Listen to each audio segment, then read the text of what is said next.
Quand on me parle de vidéo dans les communications d'entreprise, je pense à deux mondes un petit peu différents l'un de l'autre. Le premier, c'est la vidéoprotection, donc l'utilisation des techniques vidéo pour se protéger. C'est un monde qui vient de beaucoup changer, notamment grâce à l'irruption du protocole IP, qui a remplacé les technologies coaxiales. Et deuxièmement, grâce à l'irruption d'applications très sophistiquées d'analyse des images, de contrôle, de zoom, de contrôle des caméras.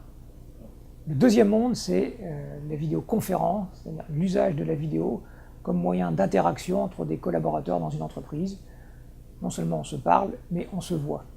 Depuis une vingtaine d'années que je travaille, j'ai toujours eu un peu de mal à faire fonctionner ces applications car elles étaient généralement beaucoup trop compliquées. Les réseaux n'étaient pas adaptés, n'avaient pas les débits suffisants.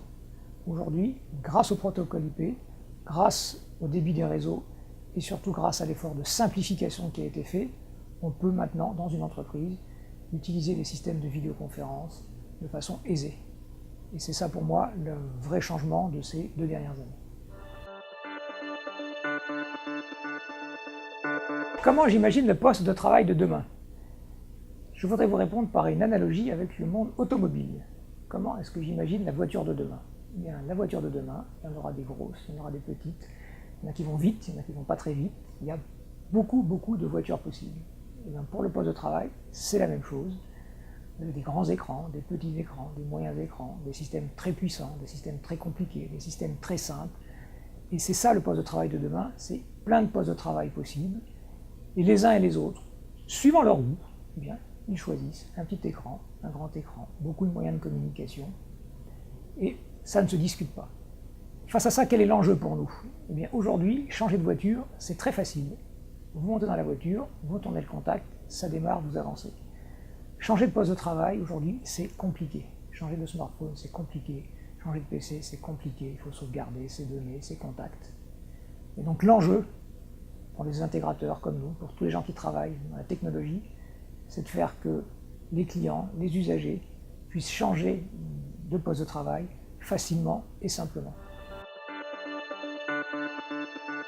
Nous sommes un intégrateur. Un intégrateur, c'est quelqu'un qui prend des briques technologiques et qui les fait fonctionner de bout en bout en faisant que toutes ces briques se parlent entre elles pour aboutir à une solution. Donc nous sommes intégrateurs en solutions de communication.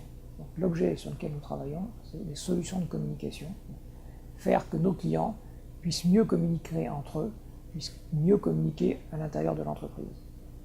Les enjeux de notre métier, eh bien les enjeux, c'est d'être proche de notre client, d'être sur le terrain. Des constructeurs créent des solutions techniques et nous les prenons et nous les adaptons au contexte spécifique de notre client en étant proche de lui, en comprenant ses besoins tels qu'ils sont par rapport à son organisation, par rapport à son marché, par rapport à ses clients. L'évolution principale de notre métier, c'est que les modes de communication ont beaucoup évolué. Il y a 15 ans, la communication, c'était plutôt du téléphone fixe, et maintenant, il y a du téléphone mobile, il y a des tablettes 3G, il y a des réseaux sociaux, il y a des réseaux de données, il y a du mail. Tous ces moyens-là doivent fonctionner de façon harmonieuse pour le profit de l'entreprise.